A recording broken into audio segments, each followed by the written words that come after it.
por supuesto ya tenemos también en línea a la ex congresista Rosa María Bartra. Buenos días, doctora Rosa María Bartra Barriga, bienvenida a Ánfora 2021. Miguel Ángel, muy buenos días a todos los amigos de Ánfora 21. Mi agradecimiento a BIS Televisión por la invitación.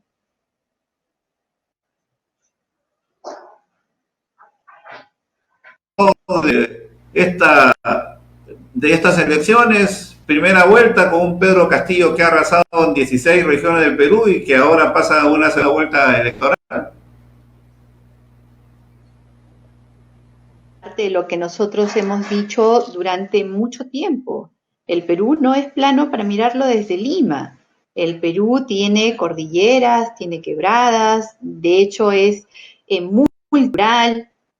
Así que el resultado de haber querido al Perú de una forma inadecuada es lo que tenemos ahora, ¿no? Un Pedro Castillo que no es nuevo, esa es otra cosa que también hay que la mayoría de medios lo está destacando, pero Pedro Castillo no es nuevo y como tal que haber sido tenía que haber sido advertida de alguna forma su presencia por los analistas políticos. Así que, bueno, este es el escenario, esto es lo que el Perú ha decidido a esta segunda vuelta, hay que ponerle la mayor madurez posible.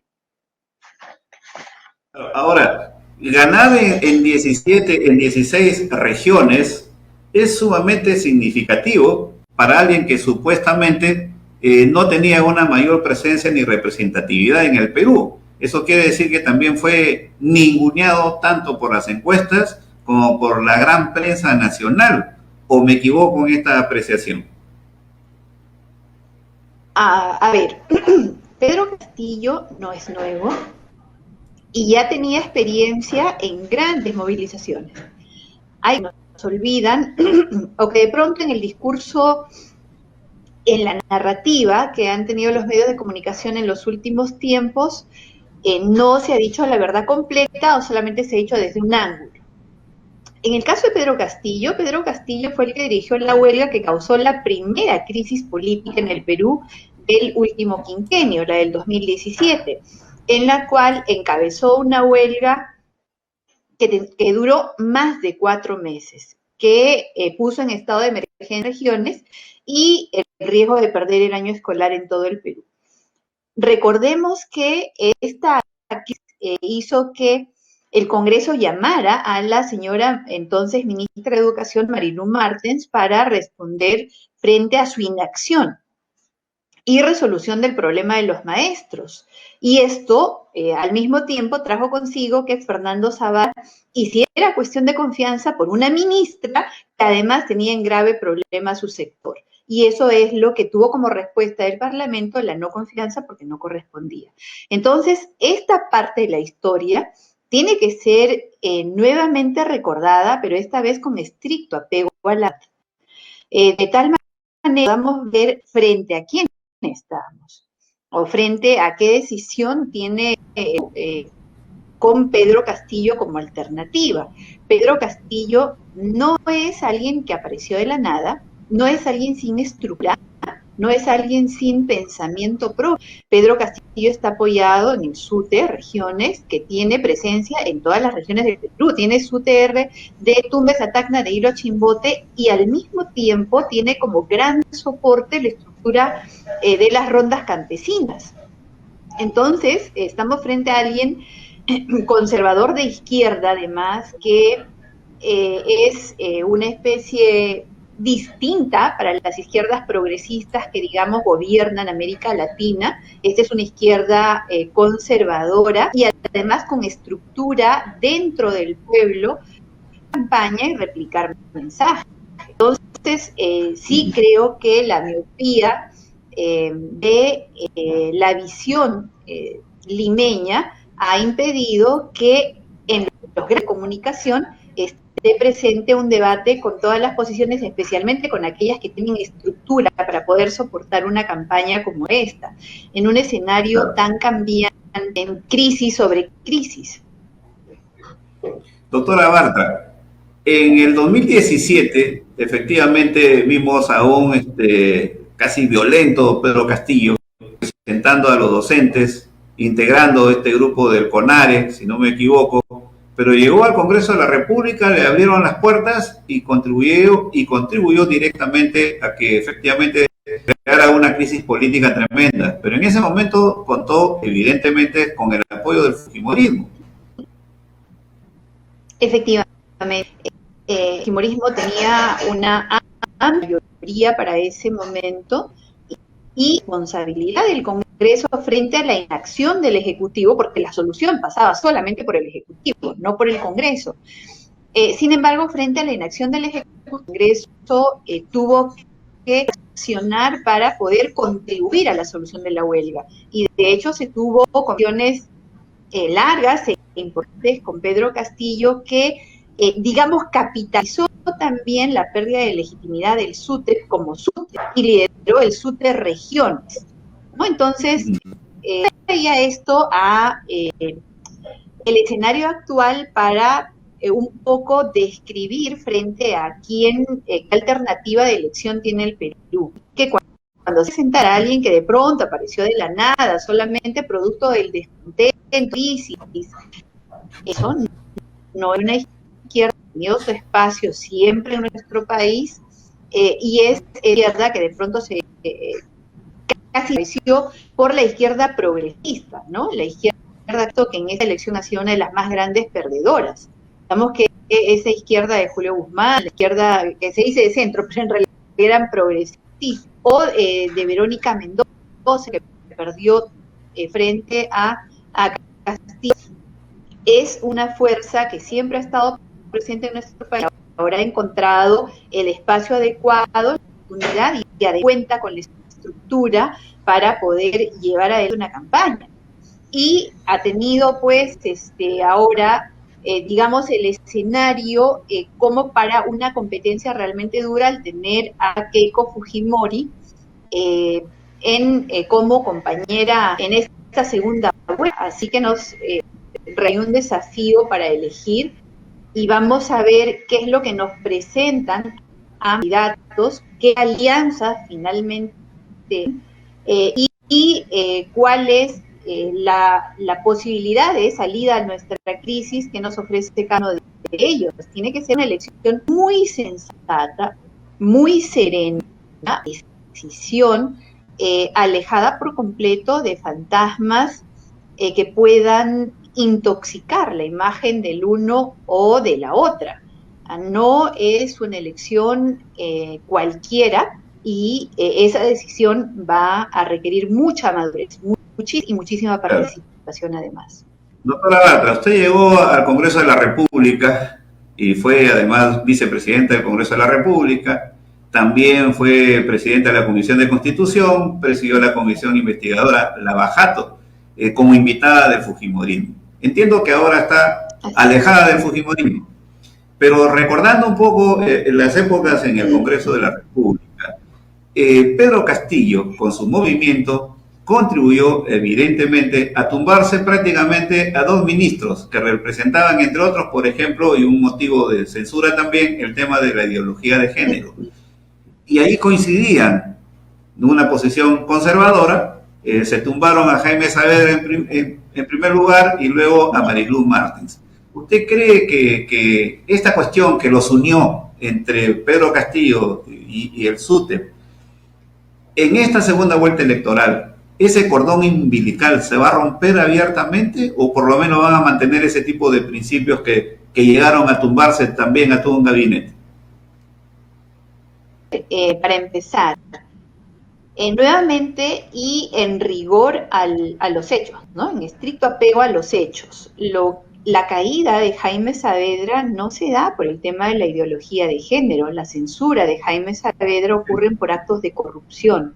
Ocurre porque se probaron cuentas que habían recibido producto de actos de corrupción de altos funcionarios del Ministerio de Educación. El ministro de Educación no dio las explicaciones que correspondían y se tuvo que someter a un proceso de fiscalización, de control político que terminó con su censura. Dice había cuestionamientos a su gestión por el tema de la inclusión de determinados contenidos en los textos escolares, cuestionamientos por las inmensas cantidades económicas de dinero de consultorías inútiles, la ineficiencia de las evaluaciones censales y un largo etcétera. Sin embargo, la caída o la censura de Jaime Saavedra se da por actos de corrupción, y eso es algo que nuevamente hay que traer al recuerdo de la gente, porque se nos olvida y decía que una mayoría abusiva censuró a un gran ministro. No es tal. Y a la señora Martens se le pide que concurra al Congreso y no da explicaciones suficientes frente a una huelga que tenía 4 meses. Y la huelga no era tampoco por el contenido en los textos escolares relacionados con la ideología de género, sino con temas reivindicativos de los maestros, entre los cuales estaba capacitación, elevación de salarios, mejores condiciones de trabajo, etc. Entonces, yo hablaría de un sindical que haya unido en torno a, digamos, estar en contra de la ideología de género, una posición más conservadora. No creo que exista, de hecho, ese cordón umbilical. De hecho, no creo que exista ningún cordón umbilical. Lo que existió fue un Congreso que hizo su trabajo y que convocó a los actores, tanto a la ministra como al secretario general del sindicato, para que los niños recuperaran la posibilidad de hacer clases y no perder el año escolar. Ahora, lo que sí está claro es que el Perú ha elegido y ha decidido mayoritariamente a las opciones más bien conservadoras en el plano social, ¿no? Conservadoras, tanto Fujimori como Castillo se han manifestado abiertamente a favor de la vida, a favor de la familia, y ambos son creyentes. Así es. Es muy bueno recordar con objetividad cada uno de los hechos que han ocurrido en la historia reciente de nuestro país. Como también es tan objetivo ver que más o menos 120,000 personas han votado por Martín Vizcarra, el presidente que fue vacado constitucionalmente ahora en noviembre, que luego se presentó por Somos Perú como primero en la lista para Lima Metropolitana, y el país, o por lo menos 120,000 personas o más, le han dado un premio con más de 120,000 votos. Claro, no sé si Somos Perú va a pasar la valla, pero un presidente que en este momento, por ejemplo, el próximo viernes 16, va a tener que sentarse otra vez ante el Congreso de la República, que va, en el Pleno va a decidir si procede o no el juicio político por el caso Vacuna Gay. ¿Le sorprende a usted este tipo de hecho del pueblo peruano? No. En primer lugar, yo tendría que decir que creo para elegir, creo creo que nadie debe ser condenado por la decisión que toma en el momento de delegar su poder. El verdadero titular del poder es el pueblo, que delega a alguien. El señor Vizcarra tuvo un plan de comunicaciones muy potente, muy activo y totalmente ajeno a la realidad, pero una gran caja de resonancia que fueron los medios de comunicación masivos y las redes sociales. En esa narrativa, el señor Vizcarra era el héroe anticorrupción, era el héroe que solo se enfrentó a toda una mafia y además a los corruptos, ¿no? Y que solo se esforzaba mucho por resolver el problema de la pandemia y solamente tenía a cambio incomprensión, obstruccionismo y situación totalmente ajena a la realidad. Lo real es que el señor Vizcarra tuvo todo para gobernar bien, pero quiso imponer cambios estructurales porque eran cambios que él impulsaba impunidad, porque era consciente de sus procesos y que la corrupción suya, la corrupción del señor Vizcarra, le tocaba los talones y que la amenaza era bastante grande en cuanto terminara su mandato. Por eso se buscó perpetuarse en el poder. Y para perpetuarse en el desplegó todos los recursos que estaban a su alcance. Dentro de ellos, destinar mucho dinero para la propaganda y vender a la gente como alguien bueno y el gran salvador. Y el discurso, si bien es cierto, en un momento fue creído por un 80% de la población, de ese 80% ahora quedan pues cantidad de electores que aún han creído en su discurso, que aún creen en su discurso, y a quienes hay que mostrarles la realidad con hechos, más allá del discurso. Es natural que frente a tanta propaganda, frente a tanto dolor, frente a tanta frustración, se trate de encontrar responsables. Y en la narrativa de Vizcarra, él era el héroe y otros los culpables. Entonces, poco a poco irán con mucho de la clase política y mucha madurez, presentándose la realidad tal como es, y el señor Vizcarra será expuesto en su real dimensión y por lo tanto tendrá lo que merece con respecto al sentimiento del pueblo. ¿Usted cree que este viernes el Congreso de la República, que preside Mirta Vázquez Chuquilín, va a proceder a aprobar este proyecto que sancionaría a Martín Vizcarra con una inhabilitación de 10 años, lo mismo 8 años para Pilar Macetti y 1 año para la ex ministra de Relaciones Exteriores, Elizabeth Astetti? Mire, en el Congreso de la República es pertinente que nuestros amigos que nos siguen ahora recuerden que en el Congreso de la República se están llevando adelante 3 investigaciones contra Martín Vizcarra. Una por el caso de C.I.M. Vizcarra, en la cual el entonces ministro de Transportes y primer vicepresidente ocultó que todavía estaba al frente de su empresa C.I.M. Vizcarra, y eso se convierte en una grave infracción constitucional.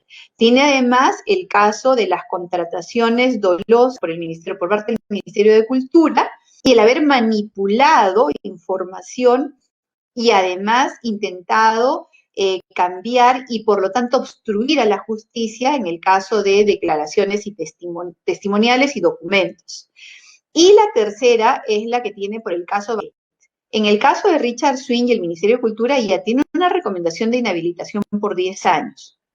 En el caso de C.I.M. Vizcarra está bastante avanzado, iría por camino, y el caso último del Vacunagate ya tiene votación de la Comisión Permanente, quienes 26 de 26 han votado a favor de la inhabilitación. Así que más allá de los sentimientos o desafecto, que los míos son públicos, he sido una de las principales opositoras desde hace mucho tiempo de Martín Vizcarra, de hecho en algún momento en soledad tratábamos de explicarle que el señor Vizcarra significaba al frente de nuestra nación. Ahora está expuesto y creo que la comisión permanente es una muestra de lo que podría pasar en el pleno el día viernes. Yo creo que el día viernes el señor Vizcarra va a ser inhabilitado, más que por la voluntad política, es por la contundencia de las pruebas, de los hechos. El señor Vizcarra se vacunó a espaldas del pueblo peruano, él ordenó que se le vacunara, así que creo que más allá de nuestros sentimientos personales, las pruebas hablan por sí mismas y por lo tanto la sanción es la única consecuencia que se podría esperar frente a los hechos por el señor Vizcarra. Así que sí, creo que le esperan no solamente 10 años de inhabilitación, sino también un proceso penal que, de llevarse con arreglo a la justicia, debe terminar con el señor Vizcarra en la cárcel. Siendo mal pensado, doctora Bartra, esta presentación de la moción de censura es una probable censura a la mesa directiva del Congreso y la censura a Francisco Sagasti, actual presidente transitorio, terminaría beneficiando a Martín Vizcarra porque se podría postergar también la sesión del Pleno y ese tema pasaría a un segundo plano. Sí, siempre puede ocurrir. Recordemos que en este momento el gobierno lo tienen las minorías, que la sucesión constitucional que debió ocurrir a la vacancia de Martín Vizcarra debió haber sido la presidencia por Manuel Merino. Sin embargo, las minorías se las arreglaron para inventar una narrativa de golpe de Estado y con con malas artes el poder, usando la indignación del pueblo. Entonces tú tienes a las dos minorías, a los lagartos, ¿no? Como Martín Vizcarra, los lagartos de color morado gobernando el poder ejecutivo y a los lagartos de color verde gobernando el poder legislativo. Entonces, si ellos han hecho todo lo que han hecho, con pérdidas humanas en ese proceso para hacerse del poder, por supuesto, si son socios, si son aliados, si han sido socios y aliados todo este tiempo, uno podría imaginar un escenario en el cual se manipulen procesos, se manipulen hechos, la impunidad de Martín Vizcarra. No me cabe la menor duda de que esto podría ocurrir, pero también requiere que las otras fuerzas políticas, que no son del mismo charco, ¿no? Que no son lagartos, realmente hagan respetar la independencia de poder, la voluntad del pueblo a través de sus votos en un proceso que tiene que ocurrir. Doctora Bartra, última pregunta. ¿Qué espera usted de los jóvenes de esta generación del Bicentenario? Que ahora no lo vemos. En plena etapa de incertidumbre política y electoral, se supone que deberían tener un mayor protagonismo. ¿Cuál sería su recomendación o su llamado a los jóvenes del Perú? El presente lo estamos construyendo cada día. Las oportunidades o la desaparición de las mismas es producto de lo que hacemos. ¿Qué es lo que queremos? Un país saludable, próspero y que le ofrezca oportunidades dignas de acuerdo a sus capacidades a todos. ¿O queremos cada vez más desigual, cada vez más cínico, cada vez además más pobre e inseguro?